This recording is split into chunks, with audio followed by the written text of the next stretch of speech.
The diner was buzzing with the usual Friday night crowd when Captain Jake Morrison walked in, still wearing his flight suit from a long day of training missions. He'd stopped at Murphy's diner countless times over the past 2 years, but tonight, something would change everything. As he slid into his regular booth, a new waitress approached with a warm smile and a coffee pot. "Welcome to Murphy's. What can I get started for you tonight?" she asked, adjusting her name tag. Jake glanced up to respond, but the words caught in his throat. There, pinned to her uniform, was a name that made his heart skip a beat. S. Martinez. The same last name etched on a memorial wall he'd visited just months ago. The same name that belonged to the bravest soldier he'd ever known. But that was impossible, wasn't it? Jake Morrison had never been the type to believe in fate, but as he stared at that name tag, something deep in his chest told him this wasn't just coincidence. Sophia Martinez moved with the practiced efficiency of someone who'd worked the dinner rush 1,000 times, refilling coffee cups and taking orders with a smile that never quite reached her eyes. She was petite, maybe mid-20s, with dark hair pulled back in a practical ponytail and the kind of posture that spoke of discipline even in civilian clothes. But it was her eyes that caught Jake's attention. There was something familiar about the way she carried herself, a bearing that reminded him of someone he'd lost. "Sir, did you want to start with something to drink?" Sophia's voice pulled him back to the present. Jake realized he'd been staring, lost in memories of dusty forward operating bases and the sound of helicopters overhead. He cleared his throat, trying to push down the flood of emotions that name had triggered. "Coffee would be great, thank you," he managed, his pilot training helping him maintain composure even as his mind raced. Sophia poured the steaming liquid with steady hands that Jake noticed bore small scars across the knuckles, the kind you get from working with your hands in less than ideal conditions. As she moved to the next table, Jake found himself studying her more carefully. There was something about the way she navigated the crowded diner, always aware of her surroundings, never turning her back to the entrance. It was subtle, but Jake had spent enough time around military personnel to recognize the signs. The question was whether Martinez was just a common name, or if this young woman was connected to the Staff Sergeant Luis Martinez, whose name was etched into the black granite of the memorial wall at Bagram Air Base. Luis Martinez, the medic who'd saved Jake's life and died trying to save 3 others when their convoy hit an IED outside Kandahar. The dinner rush began to slow and Jake found himself lingering over his meal longer than usual. He'd ordered the meatloaf, nothing fancy, but it gave him time to think and observe. Sophia moved between tables with practiced ease, but Jake noticed how she flinched slightly every time the kitchen door slammed shut, how her eyes tracked every customer who entered, and how she kept her back to the wall whenever possible. These weren't the habits of someone who'd spent her whole life waiting tables. These were the reflexes of someone who'd learned to stay alert in dangerous places. When Sophia returned to refill his coffee for the 3rd time, Jake made his decision. "I hope you don't mind me asking," he began carefully, "but is Martinez a family name?"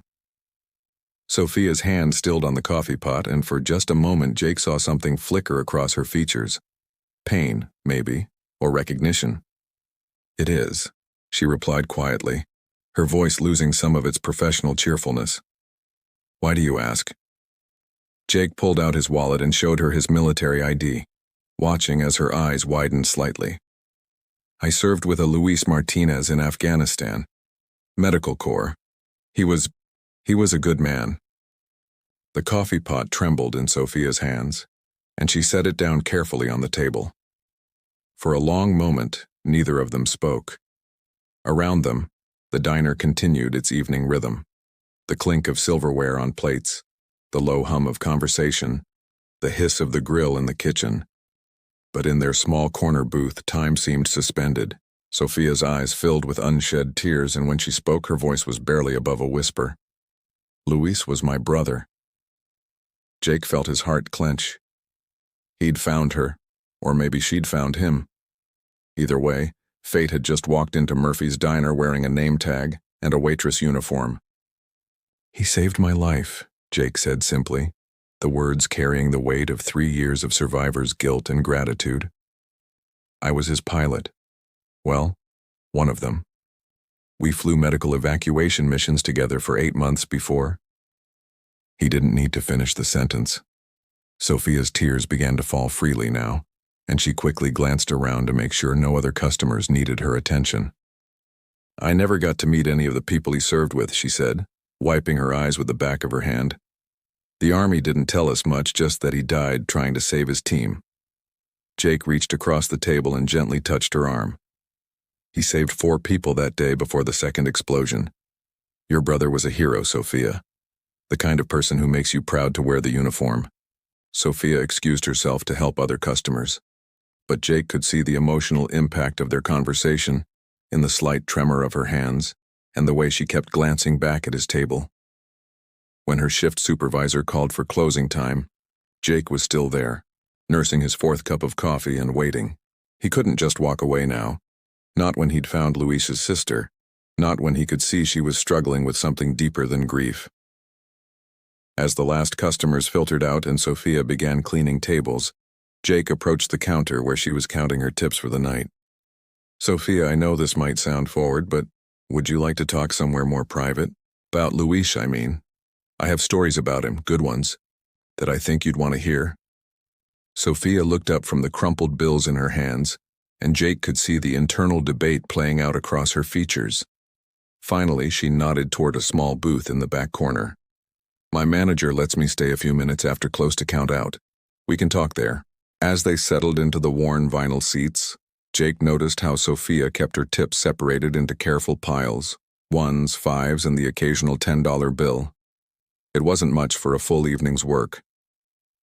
Luis talked about his family all the time, Jake began, hoping to ease into the conversation. He had pictures of you in your cap and gown, said you were the first Martinez to graduate college, that you were going to be a teacher. Sophia's expression shifted, and Jake caught a glimpse of something that looked like shame. That was the plan, she said quietly. But plans change when the person paying for your education doesn't come home. Jake felt his chest tighten as the pieces began to fall into place. Luis had been sending money home, helping to support his sister's dreams. When he died, those dreams had died with him. After the funeral, I had to drop out of my master's program, Sophia continued, her voice growing stronger as she spoke. Mom couldn't work anymore. Luis's death hit her hard, depression and all that. Someone had to pay the bills, keep the lights on. Waiting tables pays better than substitute teaching, so here I am. Jake studied her face as she spoke, seeing not just the grief of a sister who'd lost her brother, but the quiet dignity of someone who'd sacrificed her own dreams for family. It was the same selfless character he'd seen in Luis. The same willingness to put others first that had made him such an exceptional medic. But there was something else Sophia wasn't telling him. Jake had spent enough time reading people in high-stress situations to recognize when someone was holding back crucial information. Sophia, can I ask you something else? You move like military. The way you watch the exits, how you position yourself in a room, that's not something you learn waiting tables. Sophia's hands stilled on the money she'd been counting, and for a moment, Jake thought she might deny it. Then her shoulders sagged slightly, and he saw the mask of the cheerful waitress finally slip away completely. I was Army too, she admitted. Military police stationed at Fort Campbell. I was good at it, really good. My commanding officer said I had natural instincts for security work, that I could make a career out of it if I wanted. Sophia's voice carried a note of pride mixed with regret. But when Luis died, I had to choose between my career and my family. Mom needed me, and the military doesn't exactly accommodate family emergencies indefinitely. So I took a hardship discharge, came home, and traded my uniform for this apron. Jake felt a surge of respect for the woman sitting across from him. She'd given up her military career, her education, and her dreams to care for her grieving mother. It was the kind of sacrifice that often went unrecognized. The quiet heroism of those who served their families as faithfully as they'd served their country. How long has it been? He asked gently. Since you've been home, I mean. Sophia glanced at the clock on the wall, as if calculating not just months, but the weight of each decision that had led her to this moment. 18 months next week. Luis died in March of last year, and I was home by May. Been slinging coffee and pie ever since. The silence stretched between them, filled with the weight of shared understanding. Jake saw in Sophia the same strength that had driven her brother to run toward danger instead of away from it. The same courage that had made him legendary among the medical corps. But where Luis had been able to channel that strength into his military service, Sophia had been forced to hide hers behind a waitress uniform and a smile that never quite erased the sadness in her eyes. "Your brother would be proud of what you've done," Jake said finally. "Taking care of your mom, sacrificing for family. That's exactly the kind of person he was, too." Jake left the diner that night with Sophia's phone number and a determination that had been building in his chest since the moment he'd seen her name tag. Over the next few days, he found himself thinking about the Martinez family during flight training, between briefings, and late into the evening hours.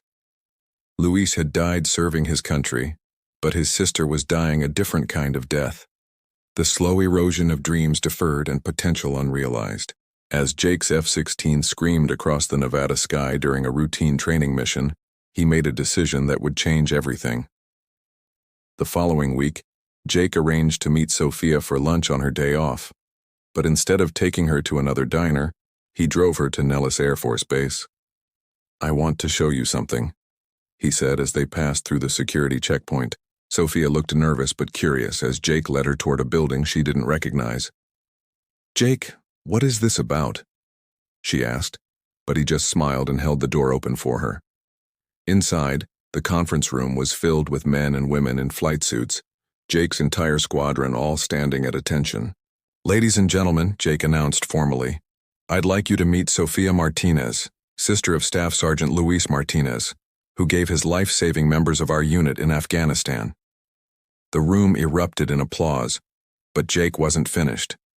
He walked to the front of the room where a presentation screen displayed a photo of Luis in his Army uniform, standing beside a medical helicopter. Luis Martinez pulled 4 wounded soldiers from a burning vehicle under enemy fire. He made 3 trips into that inferno before the second IED took his life. Every person in this room is alive today because of the medical care Luis and his team provided during our deployment. Sophia stood frozen, tears streaming down her face as she looked around the room at faces filled with respect and gratitude. These weren't just random Air Force personnel. These were the pilots, navigators, and support crew who'd worked alongside her brother during his final deployment. Jake continued, his voice carrying the weight of a debt that could never be fully repaid. But Luis's service was just part of the Martinez family's sacrifice for this country. His sister Sophia served as military police at Fort Campbell before taking a hardship discharge to care for their family after Luis's death. She gave up her career, her education, and her own dreams to honor her brother's memory by taking care of those he left behind. Colonel Sarah Chen, Jake's squadron commander, stepped forward with a folder in her hands. "Ms. Martinez, the United States Air Force would like to offer you something. We've been authorized to provide you with a full scholarship to complete your master's degree in education, along with a position in our civilian education corps once you graduate.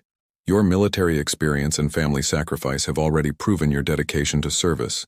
We'd be honored to help you serve in a different way." Sophia's knees nearly buckled, and Jake steadied her with a gentle hand on her arm. "There's more," Jake said, producing another folder. "The Luis Martinez Memorial Fund has been established by contributions from every unit he served with. It's enough to ensure your mother receives proper care and support while you complete your education. Luis saved our lives. Now we want to save his family's future." Sophia couldn't speak through her tears, but she nodded frantically as the reality of what was happening began to sink in.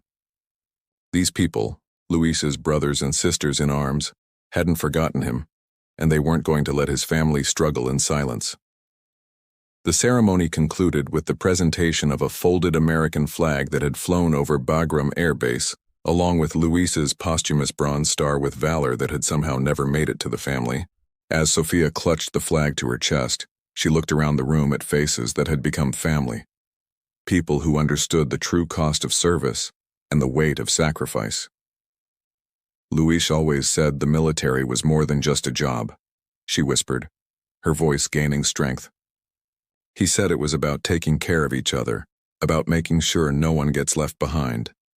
I never really understood what he meant until now." 6 months later, Jake smiled as he read Sophia's email from her first week back in graduate school. She was studying to become a counselor specializing in military families, planning to help other Gold Star relatives navigate the challenges of loss and transition.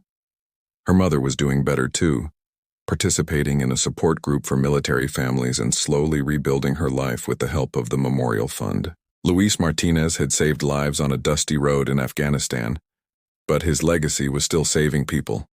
One family, one dream, one act of recognition at a time. The diner where Jake first saw that name tag had closed down, replaced by a small memorial garden where military families could come to remember their loved ones. A bronze plaque near the entrance bore a simple inscription, "In memory of all who served and those who serve still, the families who carry on."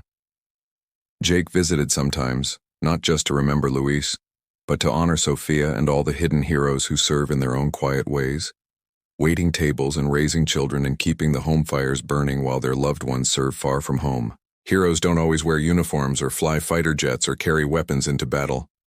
Sometimes they wear name tags and serve coffee with a smile that hides years of sacrifice. Sometimes they give up their own dreams to honor a brother's memory, trading military medals for tip money and never complaining about the exchange. Sofia Martinez learned that heroism comes in many forms, from the medic who runs toward danger to save lives, to the sister who runs toward family to save dreams, to the fellow veterans who refuse to let service and sacrifice go unrecognized. The next time you see someone working behind a counter or waiting your table, remember that you might be looking at a veteran, a Gold Star family member, or someone whose story of service and sacrifice runs deeper than their current circumstances might suggest. Everyone has a story, and some of those stories are written in courage, honor, and the kind of quiet heroism that changes lives one small act at a time. If this story moved you, please consider subscribing to hear more tales of the everyday heroes who walk among us. Share this video with someone who needs to be reminded that service takes many forms, and that recognition, even when it comes years later, can still change everything. In the comments below, tell us about a veteran or military family member who deserves recognition. Let's make sure no hero's story goes untold and no family sacrifice goes unseen. Honor their service by keeping their stories alive.